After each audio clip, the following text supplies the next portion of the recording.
Welcome back, everybody. 10:30, Wednesday, 6th of April, 2022. Here we are for our second session from the Retail Bulletin. Thanks again to our panel this morning to kick things off. We had a really great start and some great audience interaction.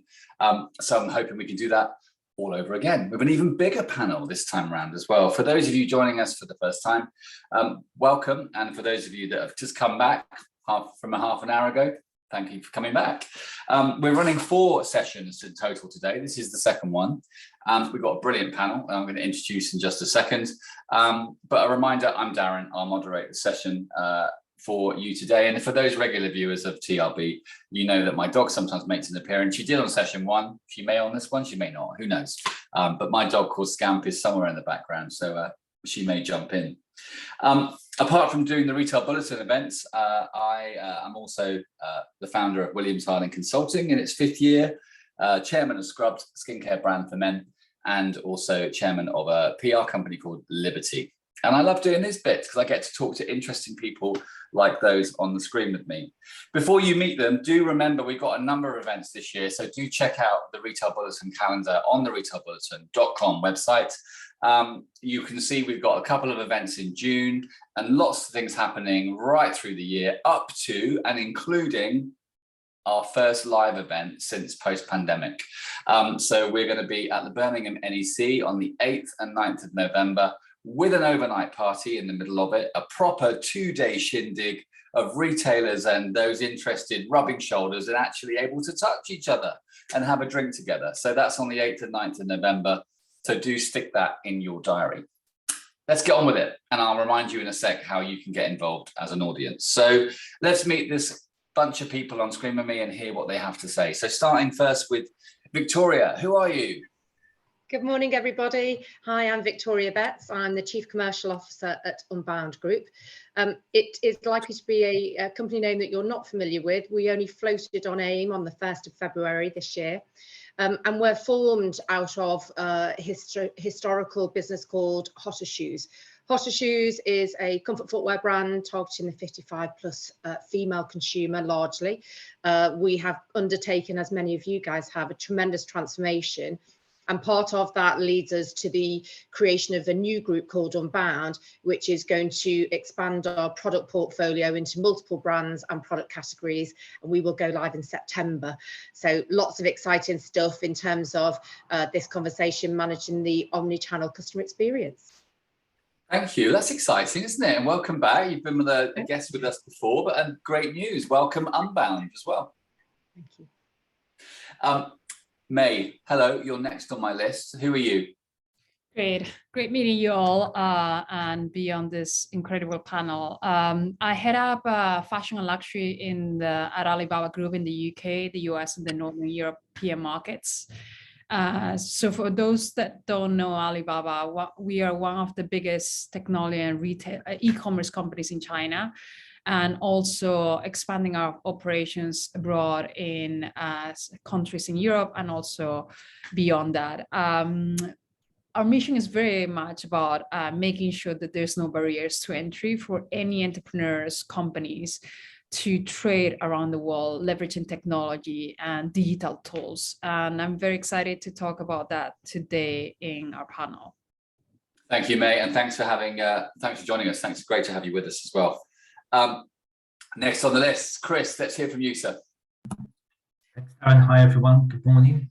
My name is Chris Dalhanty. I'm head of digital for Belgium, Netherlands, and France at Upfield. Again, it's probably a brand you're not aware of, but we are the world's largest plant-based food company. So we're fighting climate change one bite at a time with plant-based products. Really looking forward to this. I've worked in digital and marketing for over 20 years, which is quite scary. And looking forward to answering questions and talking about the future of retail. It's scary how 2 decades can just swim by in a heartbeat, right? My nephew is 17 today, and he's just texted me because he's got his first driving lesson after school. We got a car this morning from his mum and dad, which is a nice thing to run down the stairs to. But I was just thinking, literally, when I was a regional manager at Costa Coffee and went down to visit him when he was a day old in 2005, And here he is now about to go on his first driving lesson. And I feel really old. It's scary. Terrifying how life just whizzes by in a heartbeat. So yeah, happy birthday, Jack. He won't be watching, but I just say it anyway. There you go. Neil, let's hear from you, sir. Who are you? Yeah, thanks for having me on. Thanks for Retail Bulletin as well. Jack's way too cool to be listening to this, Darren, I'm afraid. But yes. Real pleasure to be here. I'm Neil. I'm the co-founder of Mellow, which is a multi-brand e-commerce marketplace for CBD and health wellness products, based here in the UK. Actually, just announced our acquisition deal last night, so it might pop some bubbles later on. But we've got operations in Asia, in the UK, across Europe. And as part of the acquisition, we'll be in Switzerland. And I'm looking forward to my first in-person event in Miami in 2 weeks' time, in 2.5 years. So I'm making sure my passport's up to date first and foremost. But really looking forward to this session. So, well, congratulations first on the acquisition. And then part two, I love the fact that, we're getting excited about being in the Birmingham NEC. And you just have to go in and completely trump us and do a live in Miami instead. Sorry, I won't mention it again. All right, you win. Having had only one time in Miami, actually, which was a holiday, it's amazing. So have the best time. Richard, over to you, sir. Who are you? Cheers, Darren, and welcome everyone. My name is Richard Piper. I head up business development for Northern Europe for Webloyalty. So we are a company that helps make shopping more rewarding for both customers and for you as retailers. And I've been doing that for 7 years now. I'm not going to Miami, though. You're not going, nor am I. And thank you, Richard. Can I also just add my thanks to not only for you joining the panel, but to Webloyalty for their support and sponsorship of this session as well. We appreciate all of our friends and sponsors, because without them, we can't run the event. So thank you very much indeed. That's who we're going to be talking to. Great panel, right? I'm excited to get involved in their content.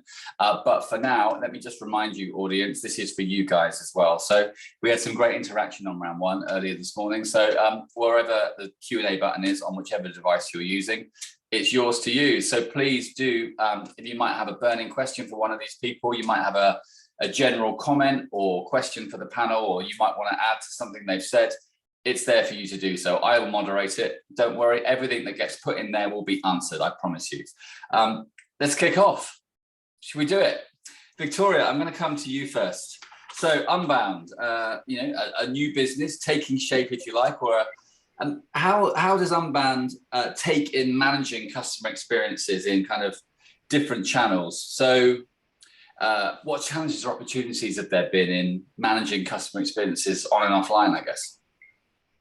Great question, Darren. I think I'm a big protagonist in the fact that customer is king or queen, and it's critical for all retail brands to ensure that we put the customer at the heart of everything we do. Realistically, consumer requirements, attitudes, context, it changes. So there is never an end or a right answer that suits the needs of the consumer for a forever period. At Unbound Group, and as I say, Hotter Shoes, which is the lead current brand at the moment, we operate omni-channel. So we have retail stores, we have a digital proposition, we also transact through a contact center environment prompted by digital marketing, and we sell through third-party marketplaces, hopefully soon to be partnering with May and her fabulous group. Essentially, the critical thing for me is think about the customer and not the channel. So the customer chooses where he or she wishes to shop. And it may well be that she's happy to go online and research, browse, find out lots about the product or the brand proposition, and then she wants the tactility of going in store. Or conversely, she wants to sort of digest information through, going into store or looking at a catalogue or a piece of marketing literature, and then ultimately go forward and just simply do a 60-second transaction on the internet. Whichever of those couple of simple shopping experiences happen, it's important, I think, and what Unbound has focused on is a seamless and frictionless omni-channel shopping experience. So how do we ensure that the customer is central to our discussions and our advertising, and make sure that it is right for him or her? So we've worked tremendously hard to get the right sort of software and technical solutions so that we understand who she is and what she wants. So where has she arrived at our site from? Have they previously been a customer? Do we know anything about the first or third party data? So whether they've previously bought, they've browsed, whether they've expressed an interest, have they come to us from a competitor, or indeed have they been prompted or stimulated by a piece of marketing collateral we've issued? The reason why that's important is we have to remember that there has typically been a prompt stimulus for her to come to our brand. And when we understand what that is, we ensure that that is seamless through the journey. So whether it's promotion, whether it's the actual shoe that they previously bought and they might have returned it, it's about saying, well, if you've returned it, here's the other sizes, take our precision fit measurement. In terms of challenges and opportunities, I think we are incredibly fortunate retailers at the moment to have so much fabulous technology and customer-centric solutions through some marketing partners and software solutions. We are therefore able to create a really frictionless journey and do so in a way that isn't Big Brother. So yes, we want to know a lot of information, but certainly IOS and others are trying to encourage us to learn less. But the more information we know about those consumers, the more I believe that we can harness the benefit of giving them the right element. Just touching briefly before I conclude on the on and offline. So what is on and offline? I think the lines are becoming blurred. Certainly offline in traditional dictionary definition might well be something physical, something analog, something that is not digital. I think that's a fair sort of classification. That said, what we've undertaken at Unbound, we moved forward into a store contraction program, and we've changed our stores from being just a shop into a retail experience. So our stores now, yes, you can go in there, buy shoes and leave, and we're grateful for your custom. However, you can go into those stores and you can immerse yourself more in the brand, into the product technology. And we have digital screens in a lot of our stores. So some consumers choose to self-serve and they're choosing to just go to the screens, explore the product and ultimately order digitally or online. And equally, we have driven a huge program of email data capture, which I'm sure many retail brands also have, such that even in the retail offline environment, we are then able, if the consumer wishes to initiate conversations in that digital space. So I see it as all opportunity. The only potential risk of on and offline is if you haven't got your structure in order such that you understand enough about that customer. So it starts with data and behaviours, and then it ultimately creates the right action for the customer. Thank you very much. And if you've got anything you'd like to ask Victoria or add to what she's just said, please, as I said, do use the Q&A button. Take a sip of something lovely. I'll come back to you very soon. Thanks, Victoria. May, coming to you, I want to expand on tech. We had a really great session this morning talking about retailers and how they're using technology. How can retailers use technology, in your view, to really create that engaging online experience for today's consumer?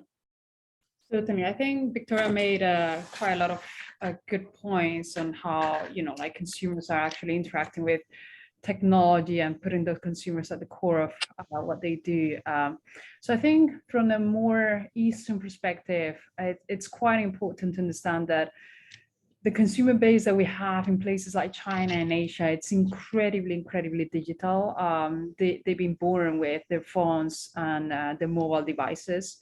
And this is the way, digital shopping is the way for a lot of like fashion consumers, especially luxury consumers in China across our different B2C platforms. And it's true that if we look even at the global luxury and fashion market, based on third-party studies of Bain and Company, China is definitely going to become the largest luxury market in the world in around 2 years' time, 2025. And I think coming to the technology piece of that, I think there's 3 things that are really important to understand.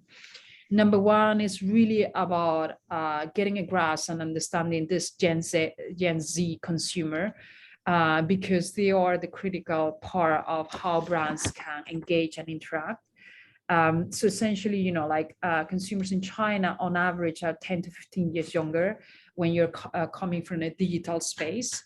As I mentioned, incredibly digital natives. through our platform, through our B2C platform, actually in China, we touch close to 1 billion consumers on a daily basis as active consumers in the platform. And the way we engage with those, it's really about leveraging new technologies, like, for example, live streaming, VR, etc. Number two, what's also really, really important is that the brands, especially in China, given how digital are those consumers, brands are more keen to innovate and test new technologies to interact with these consumers. So a key element of that, as Victoria mentioned before, it's really about the continuation of integrating offline and online, because the reality is that consumers expect and demand from companies and brands and unified process on that shopping experience. They don't really care whether they buy it online and then they return it offline, etc. And we have seen that in our platforms and our B2C platforms, that across, on average, 30% of the orders are actually delivered from physical stores with the companies that we work with across China. And that in-store and offline experience, it's very important for fashion and luxury brands. And then the last piece, which is also leveraging technology that is incredibly important, is the brands in Asia are looking into what I could call phygital, phygital, so physical and digital combined, and very much embracing the metaverse. So in the last couple of years, we've been testing and interacting with digital avatars. And also very recently, we also last year in November, we started testing a project with NFTs, collectibles, with a number of brands like Burberry, Emporio Armani, La Perla, Coach, and others. And it has been incredibly successful. We launched, I think, just under 1,400 NFTs in November last year. And reality is that the interest from the consumers in China was so big that it sold out in less than 1 hour. So we're testing new technologies with brands that are traditionally more cautious in the Western world, but they're keen to test new technology with us in China and overall in Asia. Thank you, May, for that great content. And again, if you've got anything you want to add to what May's just said, or clarify or ask, please do use the Q&A. Got one audience question in. I'm going to come to that. I'm going to just go a full round of all of our panelists first. But thank you. I promise you all questions in Q&A will get answered. Chris, I'm going to come to you. Flash delivery. I mean, it's kind of like exploded onto the marketplace. How do you think the rise of that is changing what's going on out there? Yeah, I think you're right. It has exploded. It seems to have kind of come from nowhere quite quickly. And I think it kind of links back to what Victoria was saying around the consumer demand and what people are after. So I now work for an FMCG. We don't sell directly, but my background was in D2C brands. And I think we all look at how quickly can we deliver. Consumers demand where they can get things delivered to, how quickly it can be delivered. 3-4 years ago, it was looking at, can you get something within 2 days? Is delivery free? Now it's, I'm cooking something, I've forgot my favorite plant-based butter. It's with me in 10 minutes time. And that's just amazing how it has changed the consumer mindset. For me, I think there's kind of 2 pieces here. I think that there is that change in consumer behavior and how that knocks onto other brands. So if you're currently thinking, can we reduce delivery from 5 to 3 days? You probably need to think quite quickly about how you do that and about the cost, but then also what can you do that actually compensates against the flash delivery? So most brands are never, ever, ever going to be delivering within 10 minutes themselves. So can you do things like loyalty schemes? It's good that Webloyalty here, and you can talk about loyalty. Just setting you up later, Richard. Do we as brands offer something more that the flash delivery can't offer, that the players like Amazon can't deliver, that allows people to come to us? I think the other interesting part of flash delivery is they're all based in data.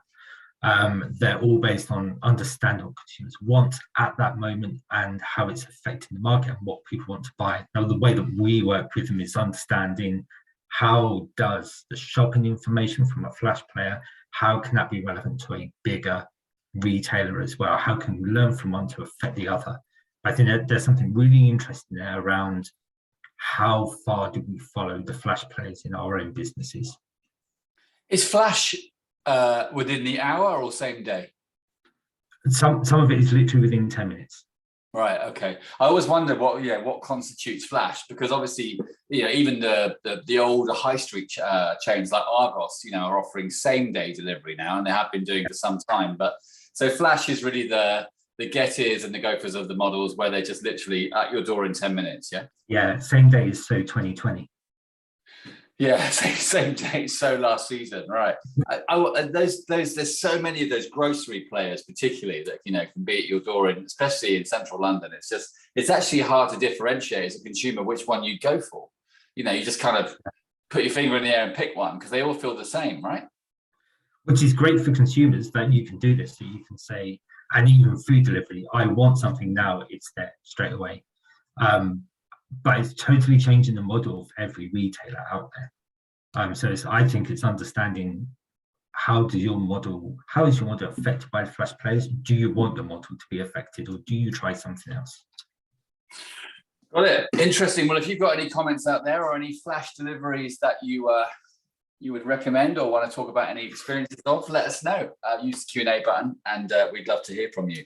Neil, I'm going to come to you if I may.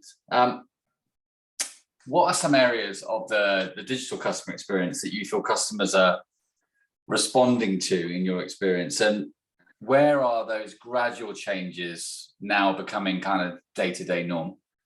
Yeah, I think a couple of things to touch on here, and I think maybe what Meg was saying, and also Chris, ties really nicely into this, because I think gradual changes is absolutely the right thing for us to sort of focus on, because I feel like we're probably all a bit long in the tooth, but we've been doing these conferences for quite some time. We've been talking about, 10 years ago, we were talking about retailers need to be multi-channel, then it went to omni-channel, then we were slightly more consumer commerce. And I think Chris's point just a minute ago around customers don't care what you're offering.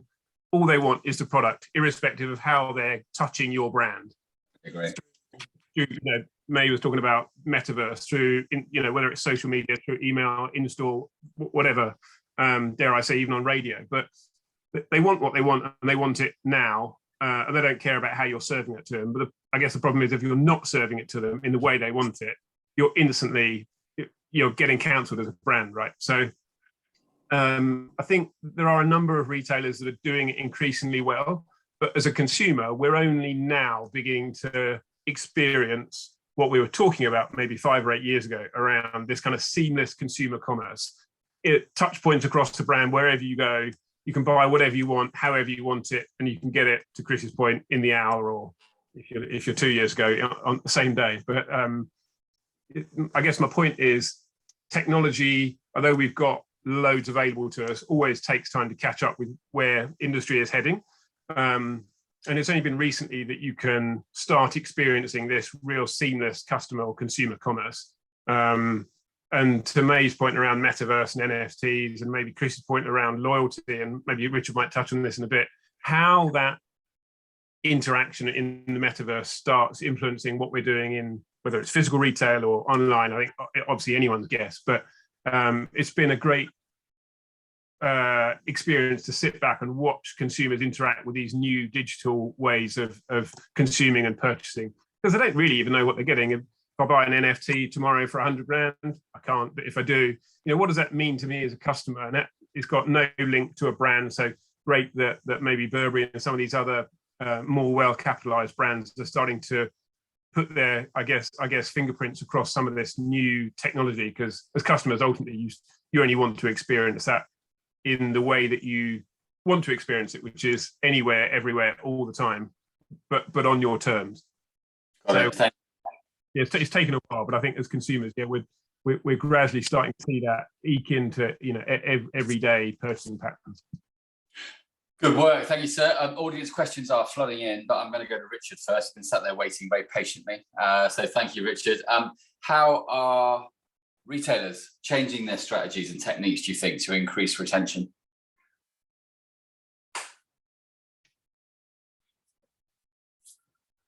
You're on mute, Richard.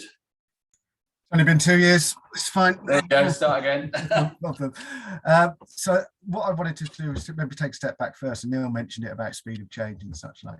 The last 2 years have accelerated what would probably the fundamentals we were already seeing coming into retention a couple of years ago. And we're just in that acceleration of growth within e-commerce and what's that then doing. And what we're really seeing is three main areas when it comes to retention. The first one people probably won't like, but it's incentivizing, because there's this still whole focus that comes on with people around acquire the customer, acquire the customer, acquire the customer. We know it's expensive, but that's what we've got to do. And then it's almost like, well, and then we forget about the customer. And we're saying, what behaviors brought that person here in the first place? And the statistics are amazing. When you look at it, it's between 90 and 75%, depending on what you look at, of consumers will actively go and look for a discount before coming and shopping with you. It's a huge amount. And I think it's a little bit perverse to think it's all right, as long once we've got them in the first time, then we don't need to do something along the lines the second time. And what we're starting to see with a lot of our partners that we're working with, and also just in the general ether of retailers I've purchased from in the last few months, is they understand this is the cost of acquisition, but actually the cost of retention needs to be baked into this. And if we're going to get this customer to a point where the lifetime value is right, then absolutely we should be taking them on this journey. So you'll see incentives coming through. You finished a purchase, you're going to get incentive to come back straight away and make that next purchase. And it's really about looking at the data. And I think Victoria covered some of this earlier, which is, what do we know about this consumer? And the wonderful thing is, once they've purchased with us already, we know quite a lot more than we're allowed to use before we know them at all, i.e. making that personalization early doors very, very difficult to do. We get them on board, we're able to look at that a lot closely. And we can see, are these perennial discounters? Are these people that always want a discount? And we maybe put those into one bucket. Put them into another one where we go, there's actually potential here for long and a great lifetime value here. We should really be looking at how we nurture those through and get them to the point I'm going to touch upon in a minute, which is around loyalty and how we get them to that level. And when you stop then having to necessarily give discounts or incentives to come back to you, because they've already then started to work with you, really want to come back to you time and time again. And that's where we take them into that surprise and delight area of loyalty. It doesn't mean having to give them points and prizes and all the rest of it. It's about making them feel really happy to be associated in some way with your brand. So it's those wonderful things. Depending on what you do, you can gamify. So can you put them into prize draws to win things?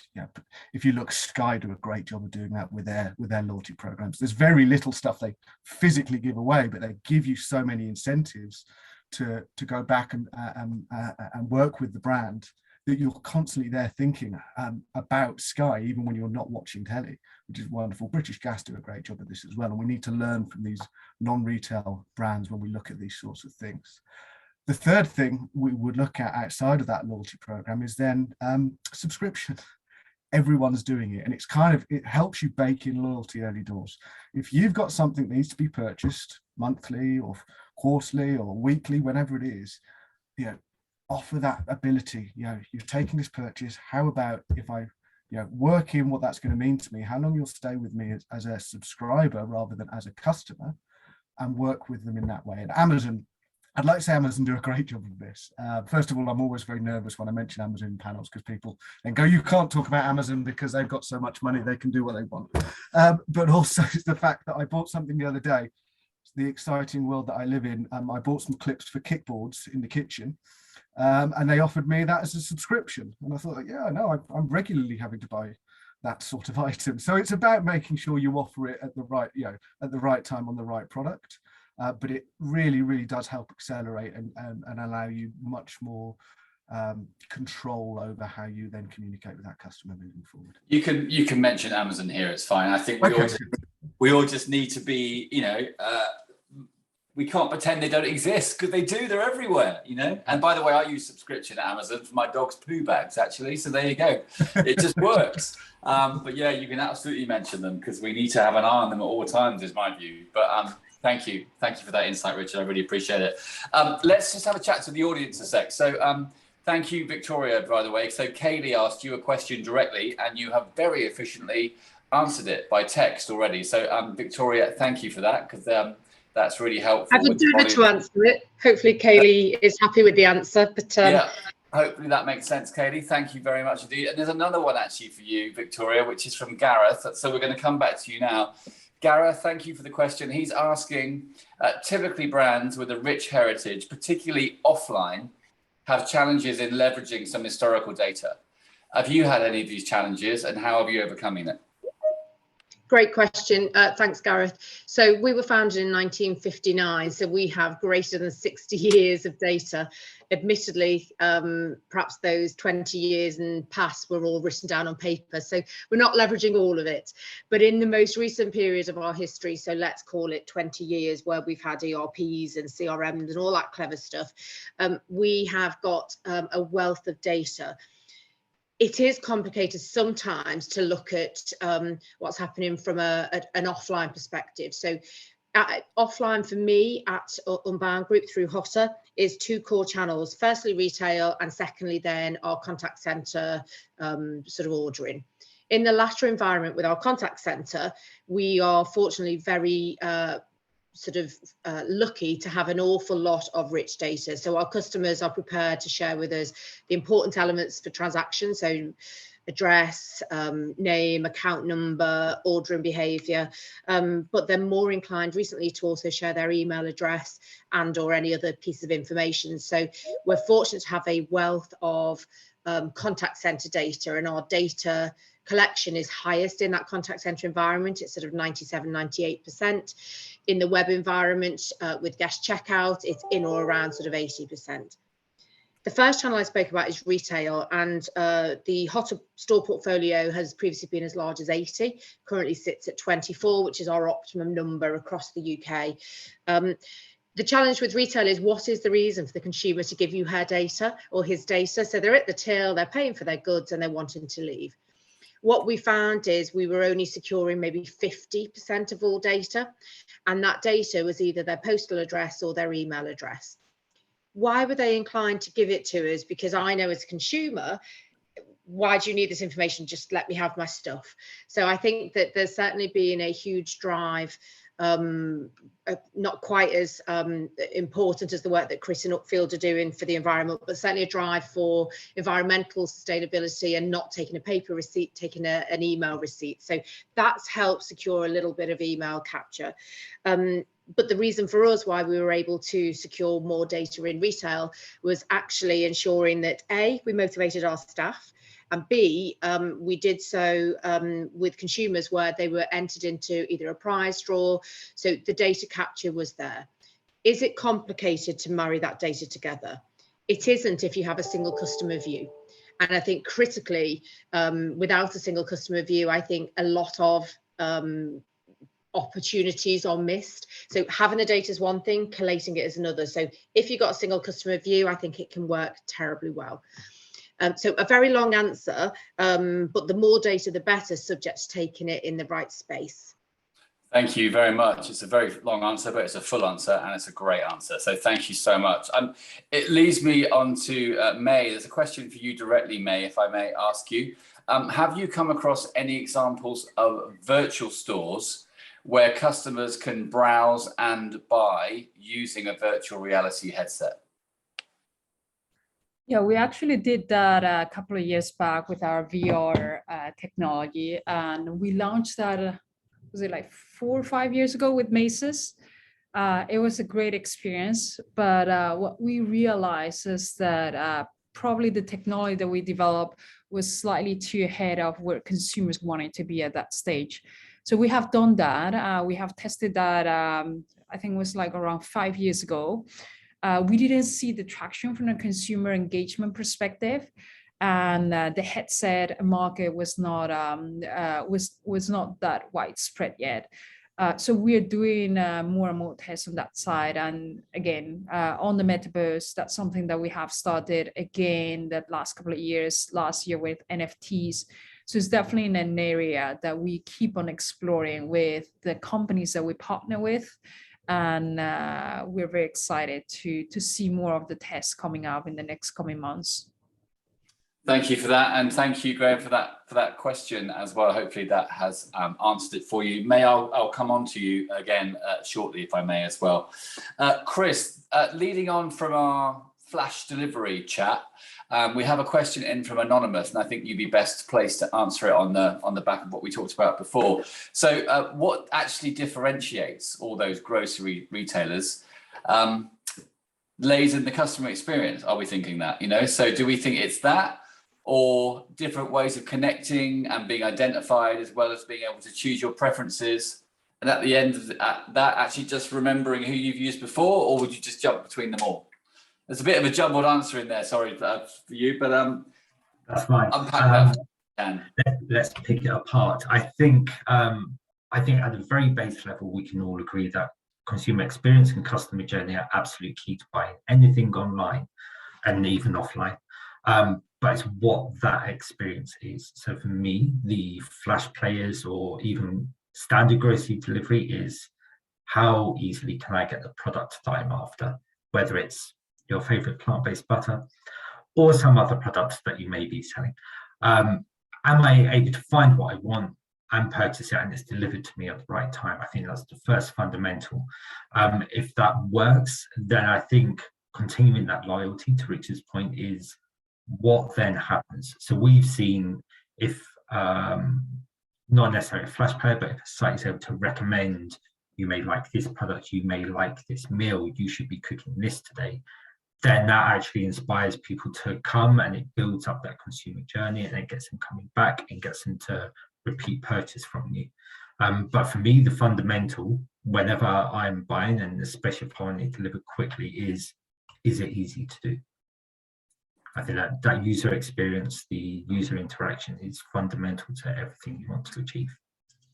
Yeah, that's a great point, and I wonder whether there's much between them on that one. So if you've got any thoughts or ideas out there, who you're using or who you'd recommend, or hey, one to avoid that's be controversial, then chuck it in the mix and we'll talk about it. Thanks for that, Chris. I will come back to you again shortly as well. Neil, rolling on to you. Personalization.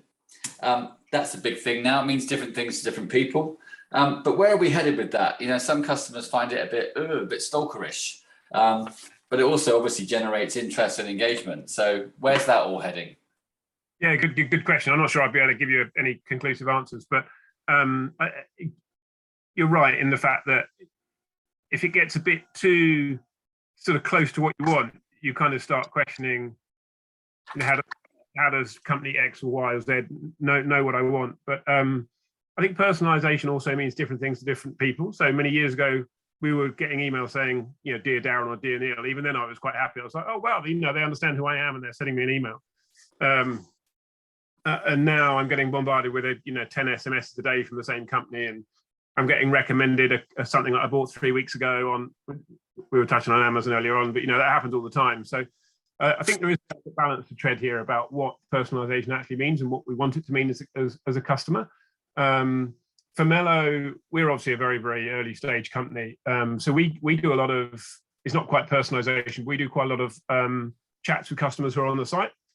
People that are visiting Mellow are often there because they've got some sort of problem that they want to try and heal more often than not, naturally.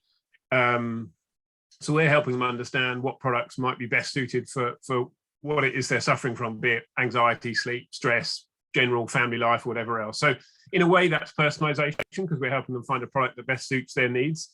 Other people just want to be bombarded with stuff that's got 20% off and it's, generally in line with their lifestyle, whether it's, nappies for the kid or whether it's, in your instance, Darren, poop bags for the dog, whatever else. I think as long as that level of communication is coming into you in a manner that best suits kind of what you want, great.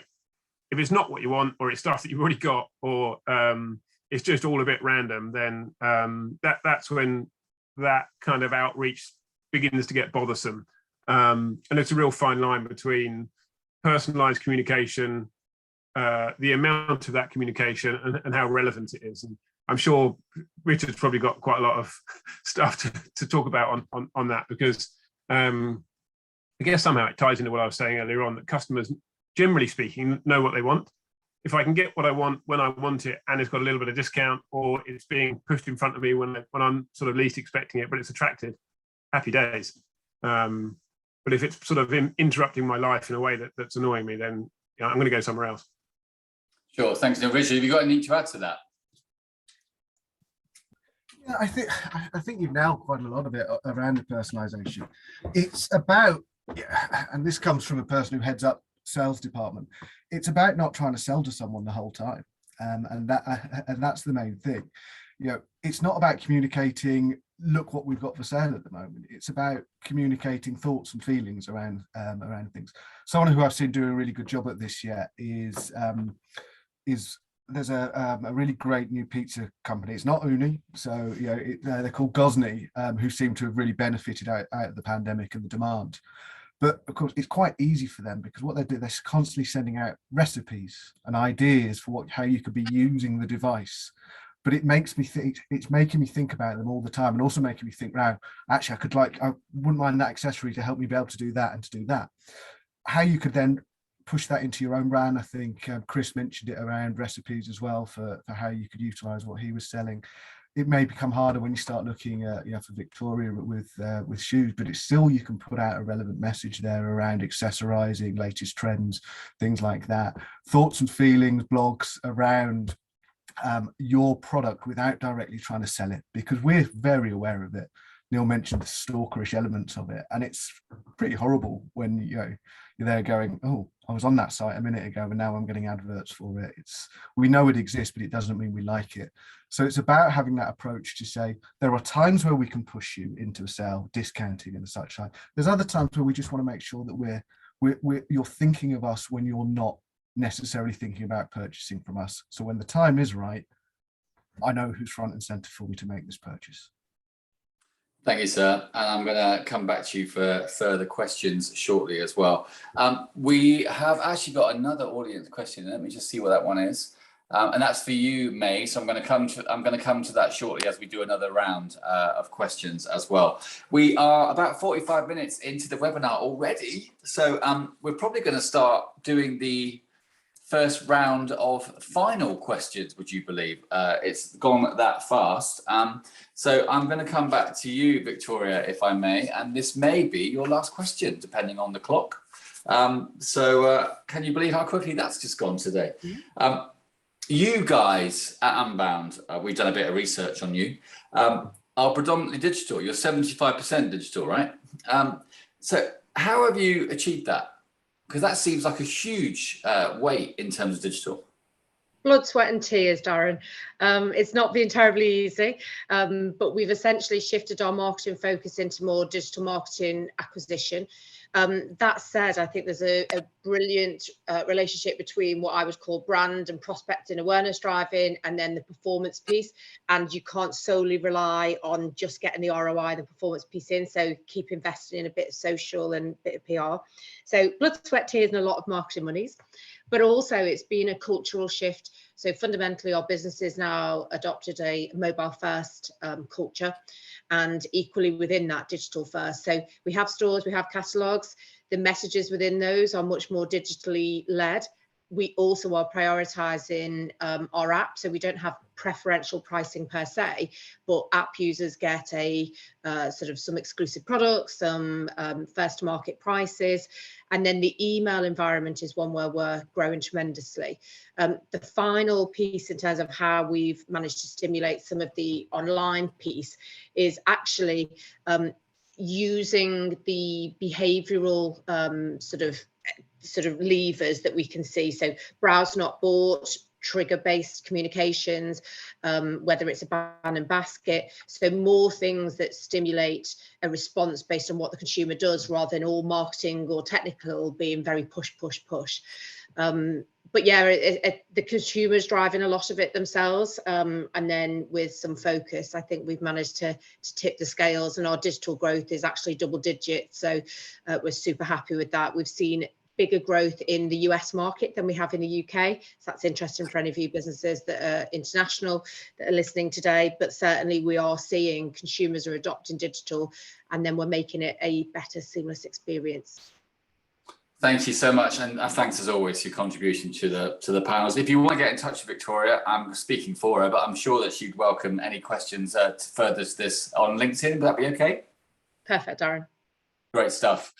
Thank you very much, as always. May, there's a question in the chat for you, which was asking about any experience you could share on retail formats that are either using or looking for metaverse, and more particularly, how is interesting grocery, DIY, and fashion brands? Yeah, certainly. I think the metaverse, it's definitely one of the big topics this year. When we started testing that out with a number of companies like Burberry, Emporium, many others last year, it was certainly very new for everybody. For us, it was really about creating that engaging experience with the consumers and the brands. And I think China, in a way, and Asia has a perfect environment because they're incredibly young consumers. They're keen to test new innovations and new technologies. They're more open to test all that. And therefore, it's easier for brand to kind of like engage with those consumers. And I think it's something that will evolve. I think we're at the very beginning of the metaverse at this moment. You'll see in news in the last couple of months, like companies buying land on the metaverse, doing fashion week shows on the metaverse. So it is picking up across the world. Where will that lead and what will be the value added for companies and brands across the world is still to be determined.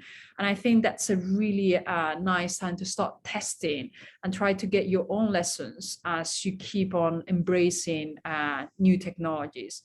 On top of that, I think, it's true that the metaverse is newer than everything else. But what has been really interesting from customer and brand engagement over the last few years during the pandemic, it's actually the live streaming technology that we have seen in China.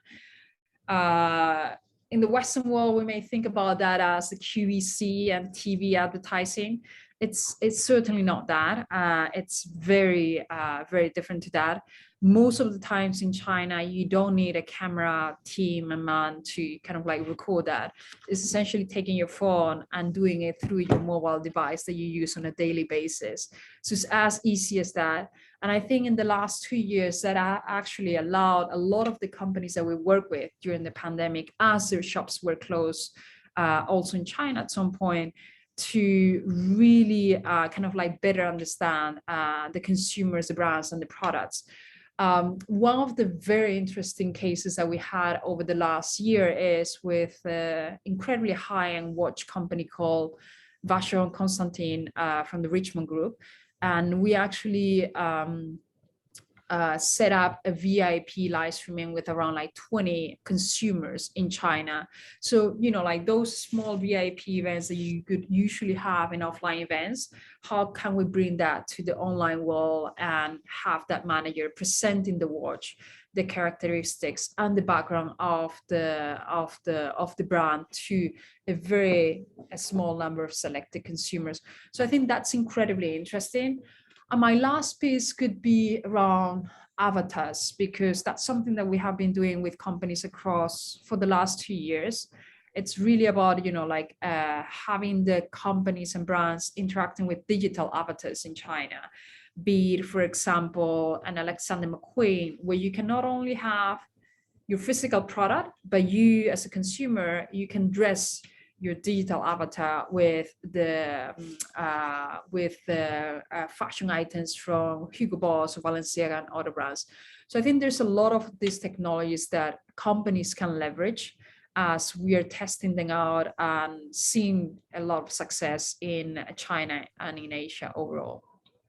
Thank you, May. I mean, amazing insight shared there as well. And thank you for your contribution to the panel today. I really appreciate it. Chris, everything's going up in price. So we're all being forced to spend more money in every single area of our lives at the moment. How can retailers use digital to sort of encourage consumers to come to us still, shop with us in these times of rising prices? I was about to say pricing rises then, that went wrong. You get the idea, right? Yeah, that sounded like a personal cry for help from you there.